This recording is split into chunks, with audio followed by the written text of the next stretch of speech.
Hey everyone, today I'm gonna share you the best render setup in V-Ray. Many of you request me to publish a render setting about V-Ray. So basically render setup is not a big deal while you using 3ds Max with V-Ray or Corona, but it makes your image more high quality. That's why render setup is very important. So without any further ado, let's doing the best render setup inside V-Ray. Let's roll. Okay, so get render setup pop-up. You need to press F10 here. Then you can find your rendering engine. So make sure you selected the V-Ray render. You use what version of V-Ray. All these settings are same. So first of all here, output size here. So I put the 0.8 aspect ratio. If you need high quality image size, then you can make it 3000 or 3K or 4K.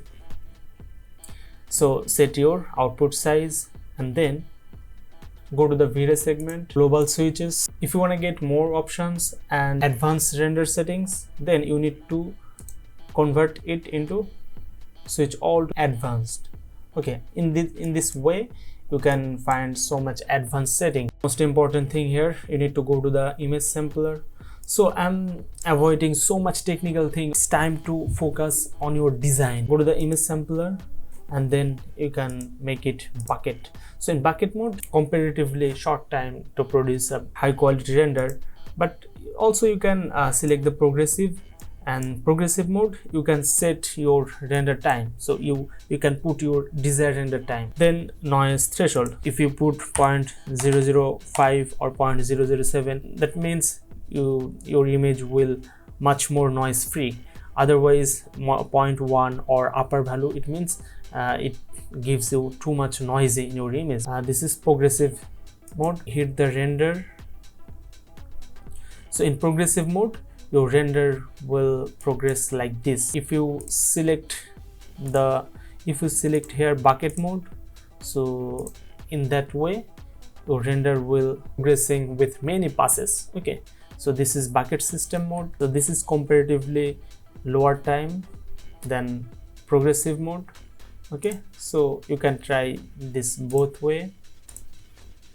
And then go to the image filter, just uncheck the image filter, no need this filter. Okay, if you use older version of V-Ray, you can find after this segment here global DMC and color mapping. So okay, so in color mapping you select the type of color mapping here, Reinhardt, and here you can find the gamma. So gamma just put 0.2.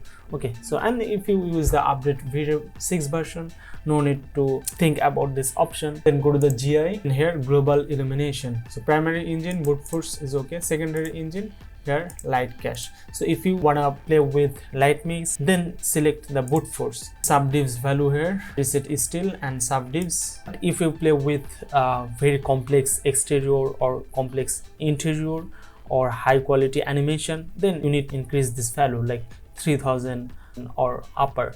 Medium quality interior or exterior scene, you can put this value 1500. Then you can active here ambient occlusion when you create the depth in your wall on your ceiling and this kind of edges. It makes your element more detail and more depth. Okay, so if you can active the ambient occlusion and make sure this value is minimum like 0.3 or 0.2, not much higher, and radius also 5 or 3. Then go to the next segment here, setting dynamic memory limit. So this is basically your RAM limit. So 0 means you can put here also 0. It means how much RAM in your system, no matter what. If you wanna set this value from exactly like you have 16 GB of RAM, then you can here put